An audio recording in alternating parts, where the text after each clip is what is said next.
Motherfucker, stay there a minute, will you?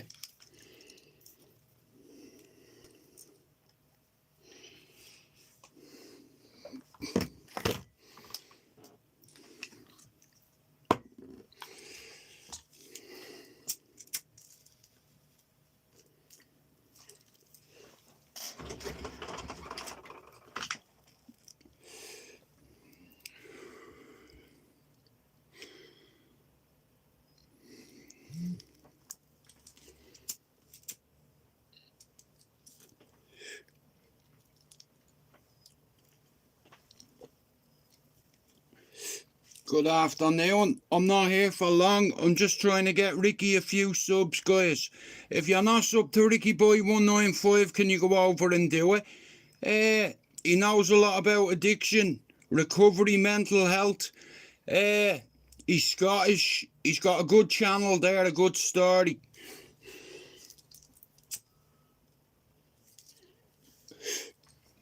I'm on here to help people grow, especially if they've got a channel about addiction and recovery here. I'll back you, because there's loads of us in the community that are in recovery, and if you've got a channel and you want to work on it, I can fucking help you. You know, my way works, and at the end of the day, I don't ask for a penny off anybody, but I get results. Do you understand? My way fucking works. Anyway, are you ready?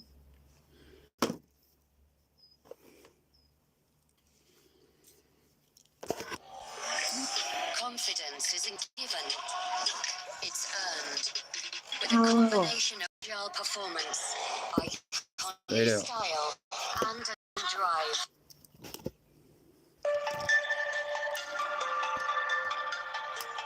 Bluetooth mode. Pairing. Get up, you Belzy. Everything's coming down. I want you to do me a favour. We have someone in our community that needs 20 subs. If you're not sub to Ricky Boy 195, you know what to do.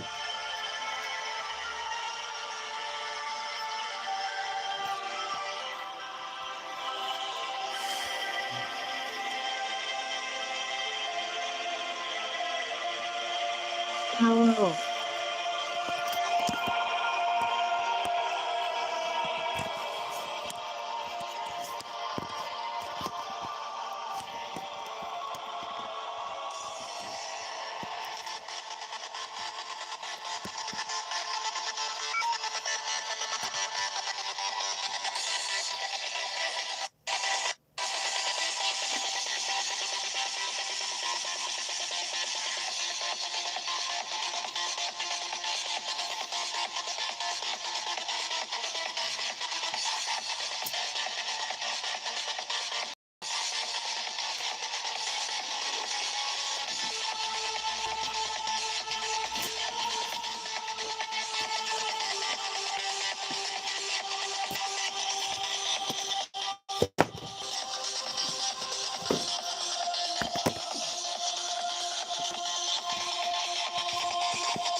Give me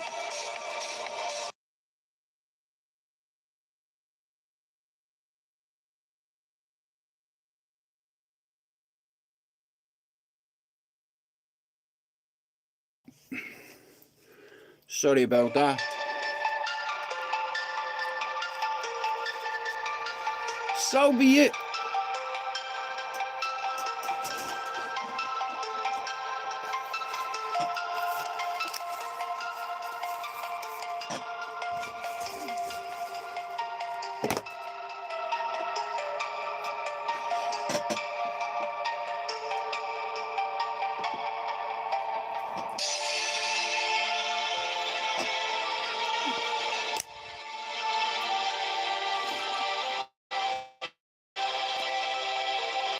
Right, so I want to talk to you about something, right?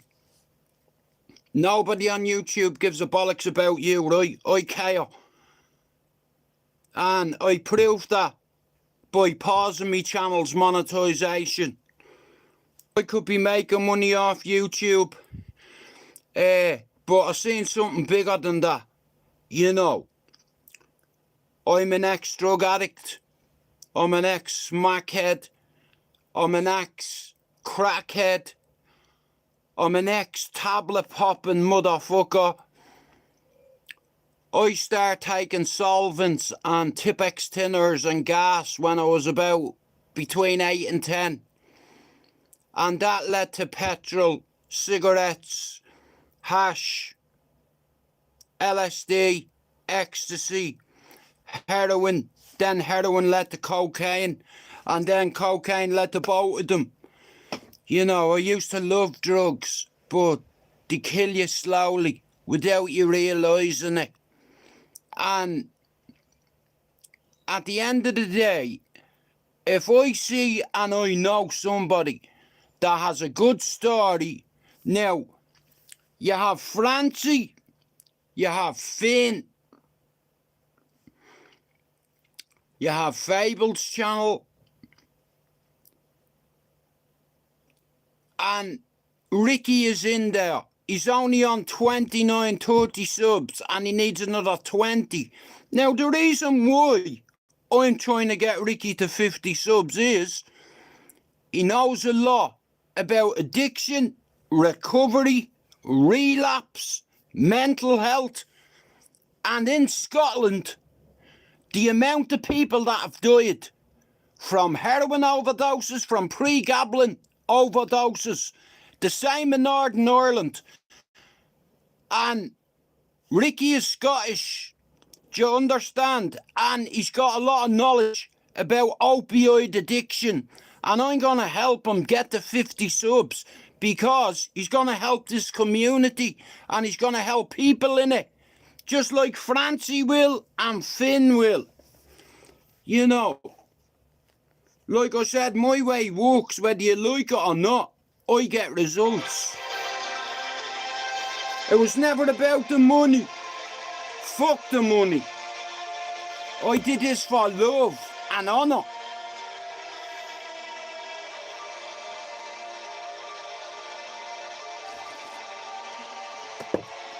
Andrew, Mia, we need people in this community that ain't afraid to tell the world about our history. Do you understand? Now, a lot of my friends back home can speak for me because they grew up with me. Do you understand? On the corner, it was my fucking corner. I made my fucking corner. Do you understand? Along with a lot of tough lads. We all hung around that corner. At 13 years old, I had an idea. You know, I was like, here, we can build something here. Like Noah's Ark. Everything coming to us and pairs. Yeah.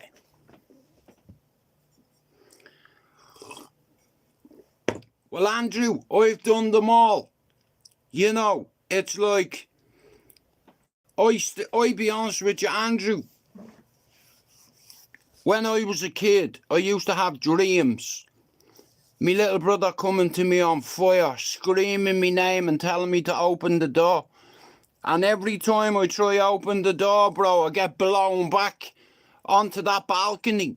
Every time I hear an ambulance or a fire brigade, it triggers me, but I've learned coping strategies. I can only speak for myself when it comes to post-traumatic stress disorder. I've been shot, stabbed, drowned, tortured, burnt. And because of me childhood trauma, I turned to drugs. Drug was like me friend. When I was growing up, you know, I didn't have the easiest growing up. My dad was a disciplinarian. Like, you have to understand something. Your 13-year-old is sneaking out of the house and the police are knocking at the door because he was in the back of a stolen car. You know, what are you going to do? You know, I got brought back from the police station several times, right? Several times. You know, I upset my parents like I never meant. Trying to impress me mates. Do you understand? So I've a missed call. Hang on. And a lot of me friends died, you know, because of drugs. Drugs was like a sleeping bag for us. Like, I experimented very young. I was a follower. I was easily manipulated. I just wanted to be one of the lads. You know what I mean? And being one of the lads meant you had to do things that you didn't want to do. You had to do things what your other mates weren't stupid enough to do. Like smoke cigarettes and hash. You know, but me as a kid, I was always work savvy. From 8 years old, I had a job with Smurf Murphy Star till 10. From 10 to 13, I worked for Pat Kenny or whatever his name was in Ballyer, selling the Sunday World in Cherry Orchard Hospital. And then at 14, I got a job as an apprentice butcher in Spar on the main road.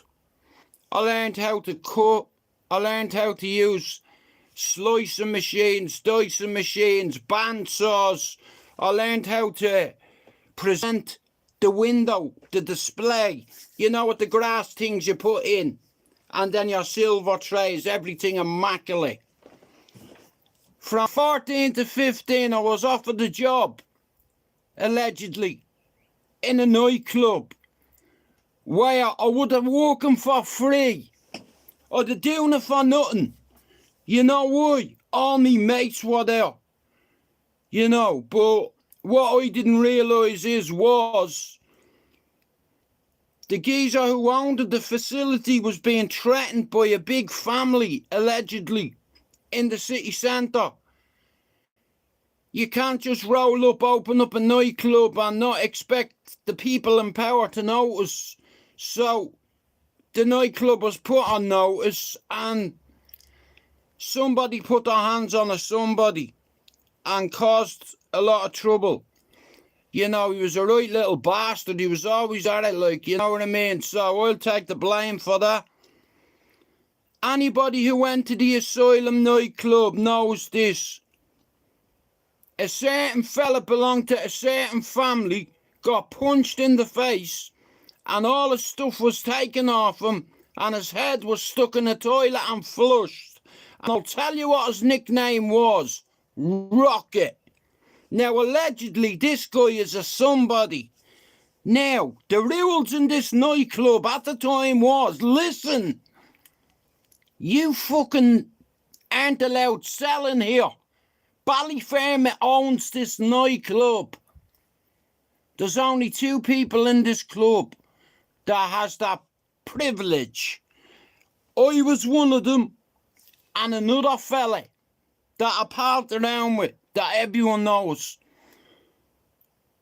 Now, my job, allegedly, was 3 things. I was a spotter, a watcher, and a distributor, allegedly.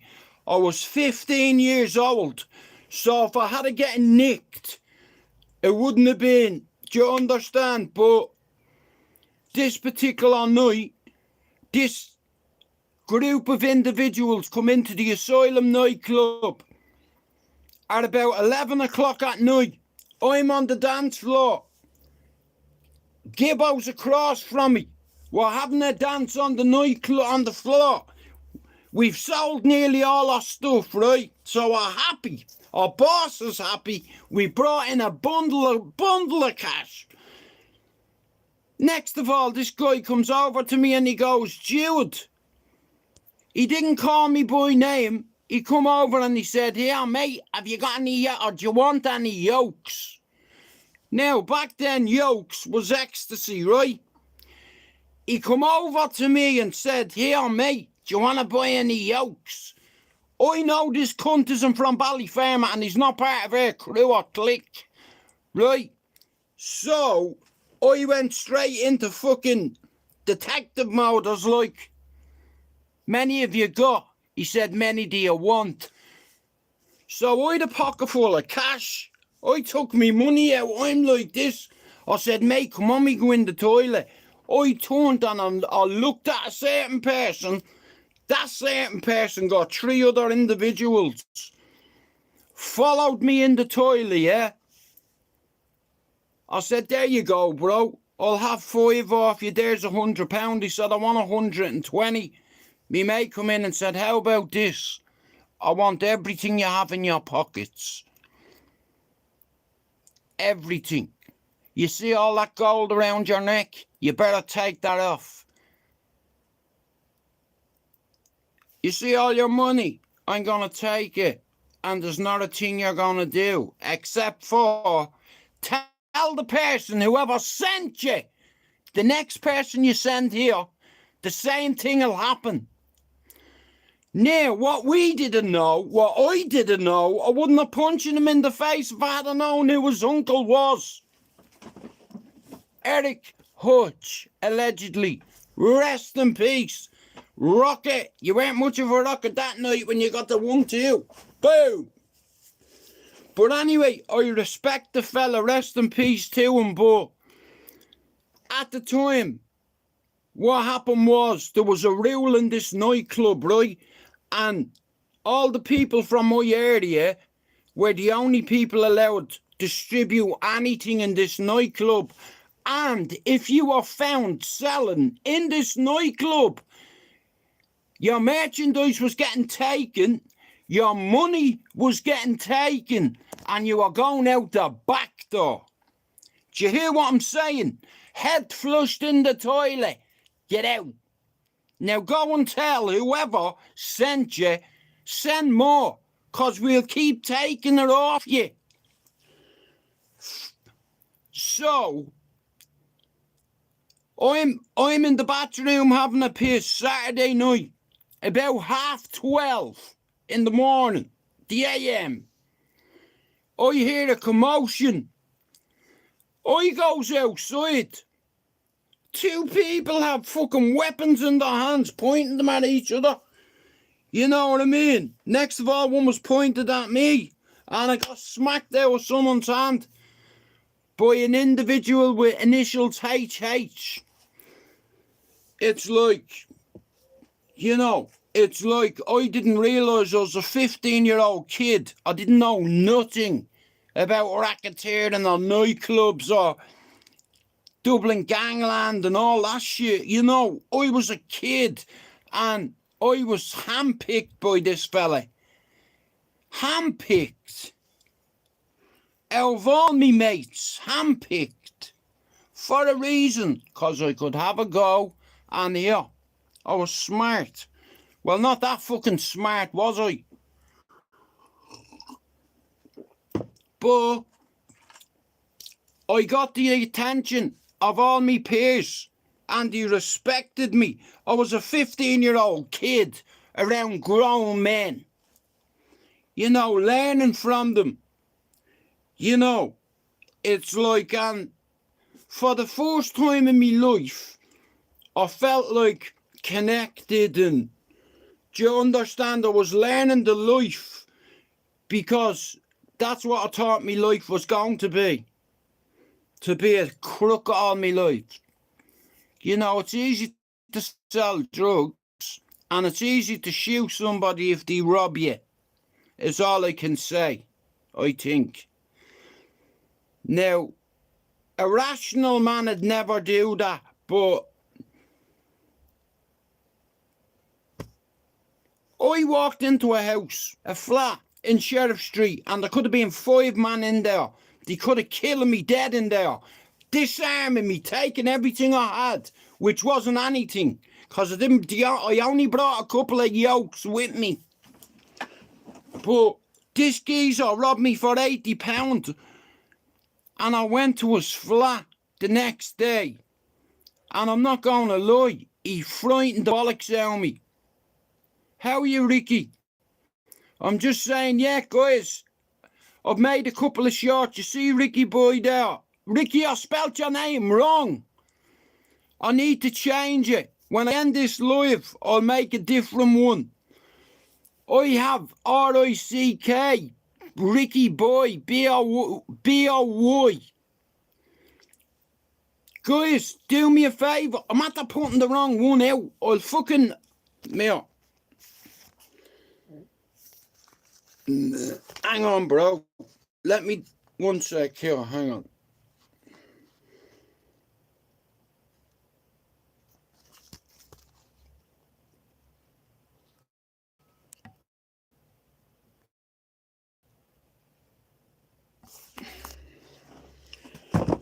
Right, so... That night... Ricky, I used to work in this nightclub when I was 15, right? I was handpicked for this job, right? Out of all my mates, I was handpicked. And I worked in this nightclub, right? And they had rules, bro, right? I was only a youngster, right? But I was learning how adults operated, you know. And in this nightclub, there was a rule. Let's say you're from Govan, Ricky, yeah? And there's a nightclub in Glasgow, right? And let's say a certain family are behind it, right? And everybody knows that, so you don't go in there selling shit or it gets taken. And I got this job, and one of my jobs, bro, I knew there was only one other person allowed selling this nightclub at the time. I was one of them, and my other friend allegedly was the other, right? This guy comes over to me and asks me, while I'm off me head, do I want to buy any pills? And I'm thinking straight away here, you're not from where we're from. So I had a pocket of money, Ricky, right? Because I was after fucking being selling them all night. I said to him, many have you got? He said, many do you want? I said, tell you what, I'll have 5. I took out 5 £20 notes, yeah? I said, here, I'll give you 100 for 5. He said, nah, bro, I want 120, they're 25 each. I said, here, bro, you're on top. Come on, we go in the room. Or in the bathroom. I looked at me mate, bro. I walked in the toilet, 4-man followed me, right? This geezer was dragged in, put up against the wall, all the shit taken off him. And he started going, do you know who I am? Do you know who my uncle is? Do you know whose money that is you're taking? Ricky, I was a 15-year-old, you know. He was like, yeah, you don't even know whose money that is. What are you going to do? Fucking hit me? Go on, fucking I dare you. Go on, punch me in the face. Watch what happens. Here, don't ask me to hit you. I'll just clatter you easy. You won't even see it coming. Do you understand? Boof! Bro, his uncle at the time owned a couple of nightclubs in the city centre where he gave protection to a lot of other nightclubs. Do you understand what I mean? Bro, you know how it works, right? In certain cities, people pay fucking money to be protected. Right? This fucking guy, bro, his uncle was a somebody, do you understand? And I'm at to punch him in the fucking face. A week later, they come to an agreement. And I'll tell you what the agreement was. My gaffer allegedly was told, if you don't pay us 20% of what you make in that nightclub, It's going to be burned to the fucking ground. Imagine being told that, you know, the fella, the gaffer, he told him to fuck off. So, I'll tell you what he did. Well, I don't know whether he did it or not, but an hour and a half after his nephew, Ricky, I'll give you a clue. He lives in a monastery. That's who his uncle is. Now, the fella is dead now. I seen him in jail years later. But anyway, that night, 3 women come into the nightclub and then another 4 fellas, yeah? At the time, bro, there was only male security guards at the door. There was no female ones. Do you understand? So they didn't get searched going in. People were pointing guns at each other, you know? And I had a gun pointed at me because I smacked them in the face. And then one of the lads from the housing estate dived on the other. Do you understand, bro? Crazy. So they come. Yeah, I was 15, yeah, about 15, yeah. It's like, and I'll be honest with you, they come to an arrangement the following week. The following week, bro, yeah, they made an arrangement. You have a nightclub. How about you let 2 of my boys come to your nightclub and do their business, and we let 2 of your lads come to ours? They shook hands on it. The fella's stuff was all given back. His jewellery, everything was given back. And he had to pay a couple of quid, right? Compensation, yeah? The following week, there's a club called G1 in Fisborough. Ricky, this nightclub was across from Mountjoy Prison. That particular night, we all went into the nightclub at 8 o'clock. It didn't open till 10. There was about 13 people in that office, and my gaffer asked everybody, he said, here, I need 2 volunteers tonight to go up to this nightclub and do your business, right? He's waiting for people to put their hand up. I'm like, here I go. He's like, fucking shut up, you. You know, I was the youngest out of them all, Ricky. You know, and a lot of me older mates can verify this, right? So I'm like, game as a badger, here I'll go. What I didn't know was his uncle owned this nightclub, right? Myself. Oh, fucking right, I volunteered, bro. Put me fucking hand up. I was like, I'll fucking go. No problem. Yeah, I'll go. Anyway, I went up. I got treated like a VIP, and I nearly ended up in A&E. You know what they did, bro, yeah? I'm on the dance floor of about 3 grand in me pocket, yeah? Me mate is across the way from me, and he's a similar amount of money, right? It wasn't our money. We had 200 things, and we sold about 150 of them at £25 a go, right?